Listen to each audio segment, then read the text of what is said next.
பார்க்க போகிறோம் ஆண்டவருடைய வார்த்தை. இங்கே தாவீது ஆண்டவருடைய வார்த்தைக்கு எவ்வளோ இம்பார்ட்டன்ஸ் கொடுக்குறாருன்னு பாருங்கள். சங்கீதம் 12:6 இப்படியாக சொல்லுகிறது, கர்த்தருடைய சொற்கள் மண் குகையில் 7 தரம் உருக்கி புடமிடப்பட்ட வெள்ளிக்கு ஒப்பாக சுத்த சொற்களாக இருக்கிறது. நம்மளுடைய வாழ்க்கையில் ஆண்டவருக்கு எவ்வளோ இம்பார்ட்டன்ஸ் கொடுக்குறோம். இங்கே தாவீது சொல்லுகிறார், புடமிடப்பட்ட சுத்த வெள்ளிக்கு ஒப்பாக இருக்கிறது. அதனால தான் எரேமியா சொல்லுகிறார், நம்முடைய வார்த்தை கிடைத்தவுடன் நாம் உட்கொண்டேன். அவர் வார்த்தை நம்மளை சுகமாக்குகிறது, அவருடைய வார்த்தை நம்மளை நெறிப்படுத்துகிறது, அவருடைய வார்த்தை அவருடைய சித்தத்துக்கு நேராக வழிநடத்துகிறது, அவருடைய வார்த்தையில் வல்லமை இருக்கிறது. ஸோ அந்த வார்த்தைக்கு நம்ம எவ்வளோ இம்பார்ட்டன்ஸ் கொடுக்குறோம், எவ்வளோ நேரம் நம்ம தேவனுடைய வார்த்தையை மெடிடேட் பண்ணுறோங்கிறது ரொம்ப ரொம்ப முக்கியம்.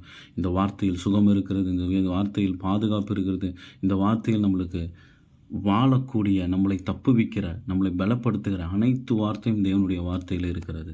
ஆமென்.